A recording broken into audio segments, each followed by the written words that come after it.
संघवाद पृष्ठ संख्या 13 से 28। परिचय। पिछले अध्याय में हमने गौर किया था कि शासन के विभिन्न स्तरों के बीच सत्ता का ऊर्ध्वाधर बंटवारा आधुनिक लोकतंत्रों में सत्ता की साझेदारी का एक आम रूप है। इस अध्याय में हम सत्ता के बंटवारे के इसी स्वरूप पर विचार करेंगे। इसे आमतौर पर संघवाद कहा जाता है। इससे एक ही लोकतांत्रिक व्यवस्था के अंदर अलग अलग इलाकों का साथ रहना और चलना संभव हो पाता है। अध्याय के शेष हिस्से में भारत के संघवाद के सिद्धांत और व्यवहार को समझने की कोशिश की गई है।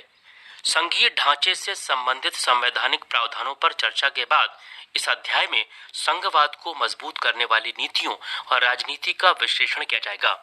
अध्याय के आखिर में हम भारतीय संघवाद के नए और तीसरे स्तर यानी स्थानीय शासन की चर्चा करेंगे। संघवाद क्या है? आइए एक बार फिर पिछले अध्याय में दिए गए बेल्जियम और श्रीलंका के अंतर पर गौर करें। आपको याद होगा कि बेल्जियम के संविधान में जो प्रमुख बदलाव किए गए उनमें केंद्रीय सरकार की शक्ति में कमी करना भी एक था और ये अधिकार प्रांतीय सरकारों को दिए गए। बेल्जियम में उससे पहले भी प्रांतीय सरकारें थी, तब भी उनकी अपनी भूमिका थी, अपने अधिकार थे, पर ये अधिकार उनको केंद्र द्वारा दिए गए थे और उन्हें केंद्रीय सरकार वापस भी ले सकती थी। सन 1993 में कुछ बदलाव हुए और प्रांतीय सरकारों को कुछ संवैधानिक अधिकार दिए गए। इन अधिकारों के लिए प्रांतीय सरकारें अब केंद्र पर निर्भर नहीं रहीं। इस प्रकार बेल्जियम ने एकात्मक शासन की जगह संघीय शासन प्रणाली अपना ली। श्रीलंका में व्यावहारिक रूप से अभी भी एकात्मक शासन व्यवस्था है, जिसमें केंद्रीय सरकार के पास ही सारे अधिकार हैं।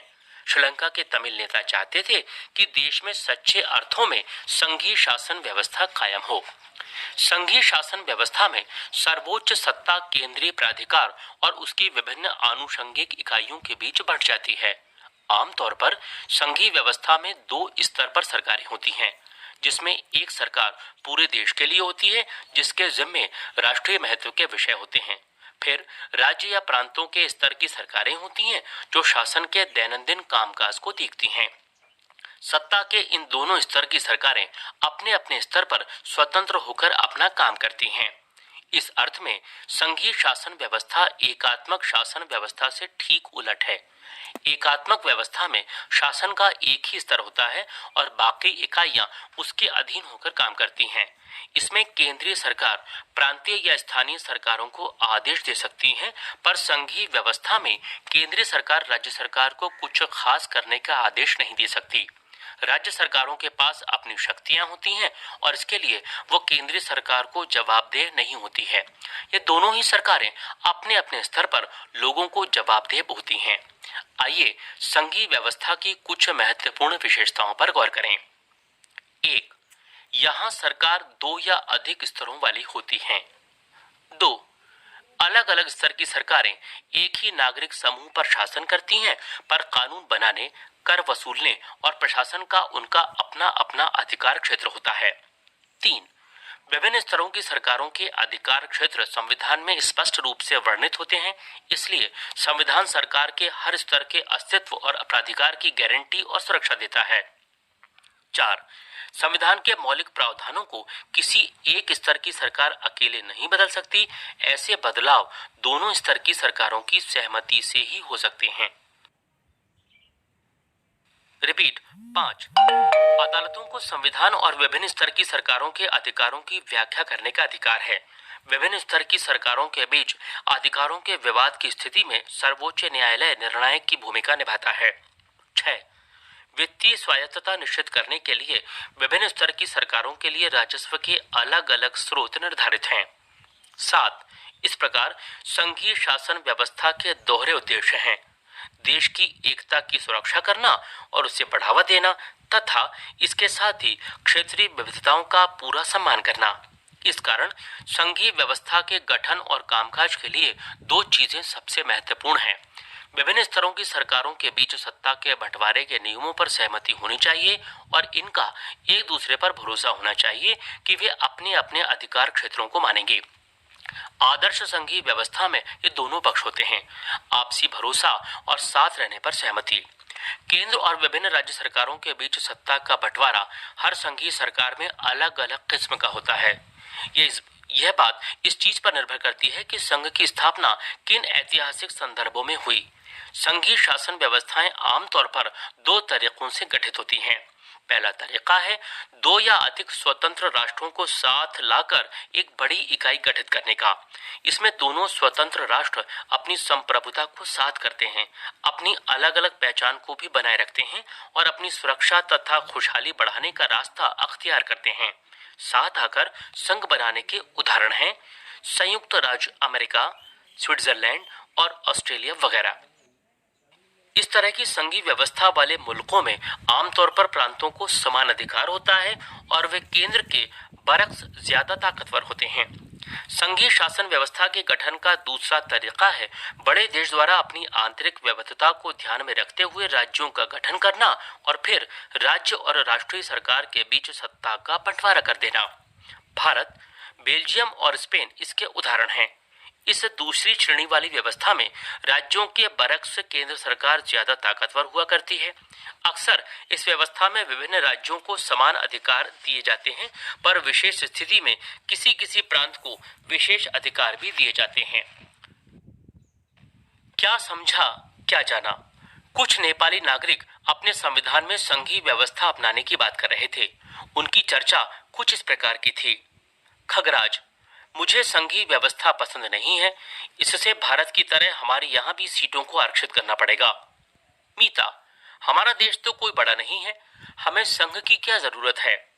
बाबूलाल, मुझे लगता है कि अगर तराई क्षेत्र की अपनी अलग अलग राज्य सरकार बने तो क्षेत्र को ज्यादा स्वायत्तता मिल सकेगी। राम गणेश, मुझे संघीय व्यवस्था पसंद है क्योंकि इसका मतलब होगा कि पहले राजा जिन शक्तियों का प्रयोग करता था उनका इस्तेमाल इस व्यवस्था में हमारे निर्वाचित प्रतिनिधि करेंगे। अगर आप इस चर्चा में शामिल होते तो प्रत्येक टिप्पणी पर आपकी क्या प्रतिक्रिया होती? इनमें से किसने संघीय व्यवस्था को लेकर गलत टिप्पणी की है? भारत में संघीय व्यवस्था। हमने पहले देखा है कि बेल्जियम और श्रीलंका जैसे छोटे देशों को भी अपने यहाँ की विविधता को संभालने में बड़ी मुश्किलें आती हैं। सोचिए कि भारत जैसे विशाल मुल्क में यह काम कितना मुश्किल होगा, जहाँ बहुत सी भाषाओं, धर्मों और क्षेत्रों के लोग रहते हैं। हमारे देश में सत्ता की साझेदारी की क्या व्यवस्था है? आइए संविधान से ही शुरुआत करें। एक बहुत ही दुखद और रक्त रंजित विभाजन के बाद भारत आजाद हुआ। आजादी के कुछ समय बाद ही अनेक स्वतंत्र रजवाड़े भारत में विलीन हो गए। भारतीय संविधान ने भारत को राज्यों का संघ घोषित किया। इसमें संघ शब्द नहीं आया, पर भारतीय संघ का गठन संघीय शासन व्यवस्था के सिद्धांत पर हुआ है। आइए हमने अब तक संघीय व्यवस्था की जिन 7 विशेषताओं का जिक्र किया था उन्हें फिर से देख लें। हम देख सकते हैं कि ये सभी बातें भारतीय संविधान के विभिन्न प्रावधानों पर लागू होती हैं। संविधान ने मौलिक रूप से 2 स्तरीय शासन व्यवस्था का प्रावधान किया था। संघ सरकार, या हम जिसे केंद्र सरकार कहते हैं, और राज्य सरकारें। केंद्र सरकार को पूरे भारतीय संघ का प्रतिनिधित्व करना था। बाद में पंचायतों और नगर पालिकाओं के रूप में संघीय शासन का एक तीसरा स्तर भी जोड़ा गया। किसी भी संघीय व्यवस्था की तरह अपने यहाँ भी तीनों स्तर की शासन व्यवस्थाओं के अपने अलग अलग अधिकार क्षेत्र हैं। संविधान में स्पष्ट रूप से केंद्र और राज्य सरकारों के बीच विधायी अधिकारों को 3 हिस्से में बांटा गया है। ये 3 सूचियां इस तरह हैं। संघ सूची में प्रतिरक्षा, विदेशी मामले, बैंकिंग, संचार और मुद्रा जैसे राष्ट्रीय महत्व के विषय हैं। पूरे देश के लिए इन मामलों में एक तरह की नीतियों की जरूरत होती है। इसी कारण इन विषयों को संघ सूची में डाला गया है। संघ सूची में वर्णित विषयों के बारे में कानून बनाने का अधिकार सिर्फ केंद्र सरकार को है। राज्य सूची में पुलिस, व्यापार, वाणिज्य, कृषि और सिंचाई जैसे प्रांतीय और स्थानीय महत्व के विषय हैं। राज्य सूची में वर्णित विषयों के बारे में सिर्फ राज्य सरकार ही कानून बना सकती है। समवर्ती सूची में शिक्षा, वन, मजदूर संघ, विवाह, गोद लेना और उत्तराधिकार जैसे वे विषय हैं जो केंद्र के साथ राज्य सरकारों की साझी दिलचस्पी में आते हैं। इन विषयों पर कानून बनाने का अधिकार राज्य सरकारों और केंद्र सरकार दोनों को ही है। लेकिन जब दोनों के कानूनों में टकराव हो तो केंद्र सरकार द्वारा बनाया कानून ही मान्य होता है। यहाँ एक सवाल यह उठता है कि जो विषय इनमें से किसी सूची में नहीं आते उनका क्या होता है। फिर कंप्यूटर सॉफ्टवेयर जैसे विषय किसके अधिकार क्षेत्र में रहें, क्योंकि ये संविधान बनने के बाद आए हैं। हमारे संविधान के अनुसार बाकी बचे विषय केंद्र सरकार के अधिकार क्षेत्र में चले जाते हैं। हमने देखा कि सबको साथ लेकर चलने की नीति मानकर बनी अधिकतर बड़ी संघीय व्यवस्थाओं में साथी इकाइयों को बराबर अधिकार नहीं मिलते। भारतीय संघ के सारे राज्यों को भी बराबर अधिकार नहीं है। कुछ राज्यों को विशेष दर्जा प्राप्त है। भारत में जम्मू कश्मीर एकमात्र ऐसा राज्य है जिसका अपना संविधान है। इस राज्य में विधानसभा की अनुमति के बगैर भारतीय संविधान के कई प्रावधानों को लागू नहीं किया जाता। इस राज्य के स्थायी निवासियों के अतिरिक्त कोई भी भारतीय नागरिक यहाँ जमीन या मकान नहीं खरीद सकता। असल में भारत के कई अन्य प्रदेशों के लिए भी कुछ ऐसे ही विशेष प्रावधान किए गए हैं। भारतीय संघ की कई इकाइयों को बहुत ही कम अधिकार हैं। ये वैसे छोटे इलाके हैं जो अपने आकार के चलते स्वतंत्र प्रांत नहीं बन सकते। इन्हें किसी मौजूदा प्रांत में विलीन करना भी संभव नहीं है। चंडीगढ़ या लक्षद्वीप अथवा देश की राजधानी दिल्ली जैसे इलाके इसी कोटि में आते हैं और इन्हें केंद्र शासित प्रदेश कहा जाता है। इन क्षेत्रों को राज्यों वाले अधिकार नहीं है। इन इलाकों का शासन चलाने का विशेष अधिकार केंद्र सरकार को प्राप्त है। केंद्र और राज्य सरकारों के बीच सत्ता का यह बंटवारा हमारे संविधान की बुनियादी बात है। अधिकारों के इस बंटवारे में बदलाव करना आसान नहीं है। अकेले संसद इस व्यवस्था में बदलाव नहीं कर सकती। ऐसे किसी भी बदलाव को पहले संसद के दोनों सदनों में 2/3 बहुमत से मंजूर किया जाना होता है। फिर कम से कम आधे राज्यों की विधानसभाओं में उसे मंजूर करवाना होता है। संवैधानिक प्रावधानों और कानूनों के क्रियान्वयन की देखरेख में न्यायपालिका महत्वपूर्ण भूमिका निभाती है। शक्तियों के बंटवारे के संबंध में कोई विवाद होने की हालत में फैसला उच्च न्यायालय और सर्वोच्च न्यायालय में ही होता है। सरकार चलाने और अपनी जिम्मेवारियों का निर्वाह करने के लिए जरूरी राजस्व की उगाही के संबंध में केंद्र और राज्य सरकारों को कर लगाने और संसाधन जमा करने के अधिकार हैं। सुनो रेडियो। आकाशवाणी पर एक हफ्ते तक एक राष्ट्रीय और एक क्षेत्रीय समाचार बुलेटिन रोज सुनें। सरकारी नीतियों और फैसलों से जुड़ी खबरों की सूची बनाएं और उनको इन श्रेणियों में बांटें। सिर्फ केंद्र सरकार से जुड़ी खबरें, आपके या किसी अन्य राज्य सरकार से जुड़ी खबरें, केंद्र और राज्य सरकार के संबंध की खबरें। क्या समझा, क्या जाना। पोखरण, जहां भारत ने अपने परमाणु परीक्षण किए, राजस्थान में पड़ता है। मान लें अगर राजस्थान की सरकार केंद्र सरकार की परमाणु नीति का विरोधी होती तो क्या वो केंद्र सरकार को परमाणु परीक्षण करने से रोक सकती थी? मान लें कि सिक्किम की सरकार अपने स्कूलों में नई पाठ्य पुस्तकें लागू करना चाहती है। मान लें कि केंद्र सरकार को पाठ्य पुस्तकों की विषय वस्तु और शैली पसंद नहीं है। ऐसी स्थिति में क्या राज्य सरकार को नई पाठ्य पुस्तकें लागू करने के लिए केंद्र सरकार से अनुमति लेना जरूरी है? मान लें कि नक्सलियों से निपटने की नीतियों के बारे में आंध्र प्रदेश, छत्तीसगढ़ और ओडिशा के मुख्यमंत्रियों की राय अलग अलग है। क्या ऐसे मामले में भारत के प्रधानमंत्री दखल दे सकते हैं और क्या ऐसा आदेश जारी कर सकते हैं कि जिसे सभी मुख्यमंत्री माने? संघीय व्यवस्था कैसे चलती है? संघीय व्यवस्था के कारगर कामकाज के लिए संवैधानिक प्रावधान जरूरी हैं, पर इतना ही पर्याप्त नहीं है। अगर भारत में संघीय शासन व्यवस्था कारगर हुई है तो इसका कारण सिर्फ संवैधानिक प्रावधानों भर का होना नहीं है। भारत में संघीय व्यवस्था की सफलता का मुख्य श्रेय यहाँ की लोकतांत्रिक राजनीति के चरित्र को देना होगा। इसी से संघवाद की भावना, विविधता का आदर और संघ साथ रहने की इच्छा का हमारे देश के साझा आदर्श के रूप में स्थापित होना सुनिश्चित हुआ। आइए कुछ प्रमुख बातों पर गौर करें जिनसे पता चलता है कि यह काम किस तरह हो पाया है। भाषाई राज्य। भाषा के आधार पर प्रांतों का गठन हमारे देश की लोकतांत्रिक राजनीति के लिए पहली और एक कठिन परीक्षा थी। भारत ने सन 1947 में लोकतंत्र की राह पर अपनी जीवन यात्रा शुरू की। उस वक्त से लेकर सन 2006 तक अनेक पुराने प्रांत अब नहीं हैं और कई नए प्रांत बनाए गए हैं। कई प्रांतों की सीमाएं, क्षेत्र और नाम बदल गए हैं। नए राज्यों को बनाने के लिए 1950 के दशक में भारत के कई पुराने राज्यों की सीमाएं बदली। ऐसा यह सुनिश्चित करने के लिए किया गया कि एक भाषा बोलने वाले लोग एक राज्य में आ जाएं।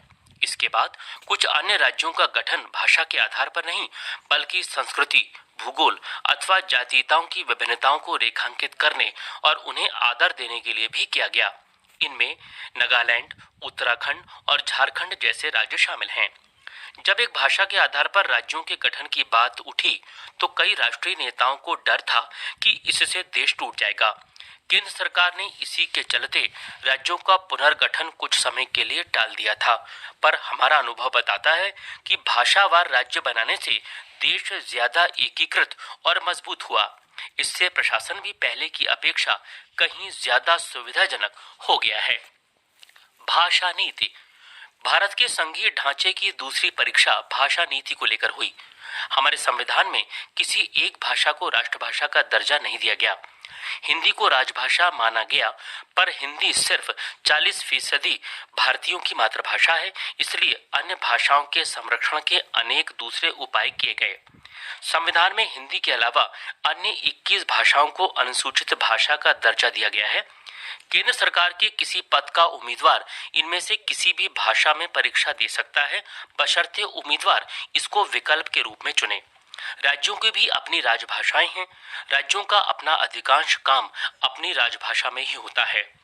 श्रीलंका के ठीक उलट हमारे देश के नेताओं ने हिंदी के उपयोग को बढ़ावा देने के मामले में बहुत सावधानी भरा व्यवहार किया। संविधान के अनुसार सरकारी कामकाज की भाषा के तौर पर अंग्रेजी का प्रयोग 1965 में बंद हो जाना चाहिए था, पर अनेक गैर हिंदी भाषी प्रदेशों ने मांग की कि अंग्रेजी का प्रयोग जारी रखा जाए। तमिलनाडु में तो इस मांग ने उग्र रूप भी ले लिया था। केंद्र सरकार ने हिंदी के साथ साथ अंग्रेजी को राजकीय कामों में प्रयोग की अनुमति देकर इस विवाद को सुलझाया। अनेक लोगों का मानना था कि इस समाधान से अंग्रेजी भाषी अभिजन को लाभ पहुंचेगा। राजभाषा के रूप में हिंदी को बढ़ावा देने की भारत सरकार की नीति बनी हुई है, पर बढ़ावा देने का मतलब यह नहीं है कि केंद्र सरकार उन राज्यों पर भी हिंदी को थोप सकती है जहां लोग कोई और भाषा बोलते हैं। भारतीय राजनेताओं ने इस मामले में जो रचीला रुख अपनाया है, उसी से हम श्रीलंका जैसी स्थिति में पहुंचने से बच गए। केंद्र राज्य संबंधों में लगातार आए बदलाव का यह उदाहरण बताता है कि व्यवहार में संघवाद किस तरह मजबूत हुआ है। सत्ता की साझेदारी की संवैधानिक व्यवस्था वास्तविकता से कैसा रूप लेगी, यह ज्यादातर इस बात पर निर्भर करता है कि शासक दल और नेता किस तरह इस व्यवस्था का अनुसरण करते हैं। काफी समय तक हमारे यहाँ एक ही पार्टी का केंद्र और अधिकांश राज्यों में शासन रहा। इसका व्यावहारिक मतलब यह हुआ कि राज्य सरकारों ने स्वायत्त संघीय इकाई के रूप में अपने अधिकारों का प्रयोग नहीं किया। जब केंद्र और राज्य में अलग अलग दलों की सरकारें रहीं, तो केंद्र सरकार ने राज्यों के अधिकारों की अनदेखी करने की कोशिश की। उन दिनों केंद्र सरकार अक्सर संवैधानिक प्रावधानों का दुरुपयोग करके विपक्षी दलों की राज्य सरकारों को भंग कर देती थी। यह संघवाद की भावना के प्रतिकूल काम था। 1990 के बाद से यह स्थिति काफी बदल गई। इस अवधि में देश के अनेक राज्यों में क्षेत्रीय दलों का उदय हुआ। यही दौर केंद्र में गठबंधन सरकार की शुरुआत का भी था। चूंकि किसी एक दल को लोकसभा में स्पष्ट बहुमत नहीं मिला, इसलिए प्रमुख राष्ट्रीय पार्टियों को क्षेत्रीय दलों समेत अनेक पार्टियों का गठबंधन बनाकर सरकार बनानी पड़ी। इससे सत्ता में साझेदारी और राज्य सरकारों की स्वायत्तता का आदर करने की नई संस्कृति बन गई। इस प्रवृत्ति को सुप्रीम कोर्ट के एक बड़े फैसले से भी बल मिला। इस फैसले के कारण राज्य सरकार को मनमाने ढंग से भंग करना केंद्र सरकार के लिए मुश्किल हो गया। इस प्रकार आज संघीय व्यवस्था के तहत सत्ता की साझेदारी संविधान लागू होने के तत्काल बाद वाले दौर की तुलना में ज्यादा प्रभावी है। भारत की भाषाई विविधता। भारत में कितनी भाषाएं हैं, इसका जवाब इस बात पर निर्भर करता है कि आप भाषाओं की गिनती किस तरह करते हैं। इस बारे में अधिकृत नवीनतम सूचना 1991 की जनगणना के आंकड़ों से हासिल होती है। इस जनगणना में लोगों ने 1,500 से ज्यादा अलग अलग भाषाओं को अपनी मातृभाषा के रूप में दर्ज कराया था। इन भाषाओं को कुछ प्रमुख भाषाओं के साथ समूहबद्ध कर दिया जाता है, जैसे भोजपुरी, मगही, बुंदेलखंडी, छत्तीसगढ़ी, राजस्थानी, भीली और ऐसी ही दूसरी भाषाओं को हिंदी के अंदर जोड़ दिया जाता है। ऐसी समूहबद्धता के बाद भी जनगणना में 114 प्रमुख भाषाएं पाई गईं। इनमें से 22 भाषाओं को भारतीय संविधान की 8वीं अनुसूची में रखा गया है और इसी कारण इन्हें अनुसूचित भाषाएं कहा जाता है।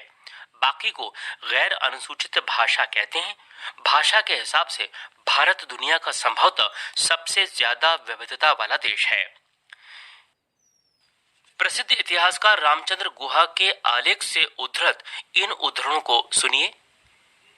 राज्य पुनर्गठन आयोग की रिपोर्ट को आज से ठीक 50 साल पहले 1 नवंबर 1956 को लागू किया गया था। अपने दौर में और अपने तरीके से इसने राष्ट्र के राजनीतिक और संस्था का जीवन को एकदम बदल दिया था। गांधी जी और अन्य नेताओं ने अपने अनुयायियों से वादा किया था कि जब मुल्क आजाद होगा तो इस नए देश में नए प्रांत बनेंगे और भाषा के आधार पर प्रांतों का पुनर्गठन किया जाएगा। पर जब 1947 में मुल्क आजाद हुआ तो इसका बंटवारा भी हो गया। विभाजन धार्मिक आस्था से पुरातन जुड़ाव का परिणाम था। पुरातनी आस्था की एक ऐसी ही चीज भाषा जिसके आधार पर अब कितने विभाजन होंगे। नेहरू, पटेल और राजा जी के मन यह सवाल कौंध रहा था। बहरहाल भारत की एकता को कमजोर करने की जगह भाषा के आधार पर गठित राज्यों ने इसकी एकता को मजबूत करने में मदद की है। एक व्यक्ति कन्नड़ और भारतीय या बंगाली और भारतीय अथवा तमिल और भारतीय गुजराती और भारतीय जैसी दो दो पहचानों के साथ आसानी से जीता है। ये विवाद सुखद तो नहीं, लेकिन उतने बुरे भी नहीं कहे जा सकते। भाषावार राज्यों के गठन ने भारत को एक भयावह स्थिति से बचा लिया। अगर तेलुगु, मराठी वगैरह बोलने वालों की भावनाओं का ख्याल ना रखा गया होता तो यहाँ की स्थिति कुछ इस प्रकार की होती। अपने राज्य या अन्य किसी ऐसे राज्य का उदाहरण लें जो भाषावार पुनर्गठन से प्रभावित हुआ। यहाँ जो तर्क दिया गया है उसके पक्ष या विपक्ष के उदाहरणों के साथ टिप्पणी कीजिए। भारत में विकेंद्रीकरण। हमने अभी सुना कि संघीय सरकारें 2 या अधिक स्तरों वाली होती हैं। हमने अपने देश में 2 स्तरों वाली सरकार की चर्चा की है, पर भारत जैसे विशाल देश में सिर्फ 2 स्तर की शासन व्यवस्था से बढ़िया शासन नहीं चल सकता। भारत के प्रांत यूरोप के स्वतंत्र देशों से भी बड़े हैं। जनसंख्या के हिसाब से उत्तर प्रदेश रूस से बड़ा है। महाराष्ट्र लगभग जर्मनी के बराबर है। भारत के अनेक राज्य खुद भी अंदरूनी तौर पर विविधताओं से भरे हैं। इस प्रकार इन राज्यों में भी सत्ता को बांटने की जरूरत है। भारत में संघीय सत्ता की साझेदारी 3 स्तरों पर करने की जरूरत है, जिसमें तीसरा स्तर स्थानीय सरकारों का हो और यह प्रांतीय स्तर की सरकार के नीचे हो। भारत में सत्ता के विकेंद्रीकरण के पीछे यही तर्क दिया गया, जिसके फलस्वरूप 3 स्तरों की सरकार का संघीय ढांचा सामने आया, जिसमें तीसरे स्तर को स्थानीय शासन कहा जाता है। जब केंद्र और राज्य सरकार से शक्तियां लेकर स्थानीय सरकारों को दी जाती हैं, तो इसे सत्ता का विकेंद्रीकरण कहते हैं। विकेंद्रीकरण के पीछे बुनियादी सोच यह है कि अनेक मुद्दों और समस्याओं का निपटारा स्थानीय स्तर पर ही बढ़िया ढंग से हो सकता है। लोगों को अपने इलाके की समस्याओं की बेहतर समझ होती है। लोगों को इस बात की भी अच्छी जानकारी होती है कि पैसा कहाँ खर्च किया जाए और चीजों का अधिक कुशलता से उपयोग किस तरह किया जा सकता है। इसके अलावा स्थानीय स्तर पर लोगों को फैसलों में सीधे भागीदार बनाना भी संभव हो जाता है। इससे लोकतांत्रिक भागीदारी की आदत पड़ जाती है। स्थानीय सरकारों की स्थापना स्वशासन के लोकतांत्रिक सिद्धांत को वास्तविक बनाने का सबसे अच्छा तरीका है। विकेंद्रीकरण की जरूरत हमारे संविधान में भी स्वीकार की गई। इसके बाद से गांव और शहर के स्तर पर सत्ता के विकेंद्रीकरण की कई कोशिशें हुई हैं। सभी राज्यों में गांव के स्तर पर ग्राम पंचायतों और शहरों में नगर पालिकाओं की स्थापना की गई है। पर इन्हें राज्य सरकारों के सीधे नियंत्रण में रखा गया था। इन स्थानीय सरकारों के लिए नियमित ढंग से चुनाव भी नहीं कराए जाते थे। इनके पास ना तो अपना कोई अधिकार था न संसाधन। इस प्रकार प्रभावी ढंग से सत्ता का विकेंद्रीकरण नाम मात्र का हुआ था। वास्तविक विकेंद्रीकरण की दिशा में एक बड़ा कदम 1992 में उठाया गया। संविधान में संशोधन करके लोकतांत्रिक शासन व्यवस्था के इस तीसरे स्तर को ज्यादा शक्तिशाली और प्रभावी बनाया गया। अब स्थानीय स्वशासी निकायों के चुनाव नियमित रूप से कराना संवैधानिक बाध्यता है। निर्वाचित स्वशासी निकायों के सदस्य तथा पदाधिकारियों के पदों में अनुसूचित जातियों, अनुसूचित जनजातियों और पिछड़ी जातियों के लिए सीटें आरक्षित हैं। कम से कम 1/3 पद महिलाओं के लिए आरक्षित हैं। हर राज्य में पंचायत और नगर पालिका चुनाव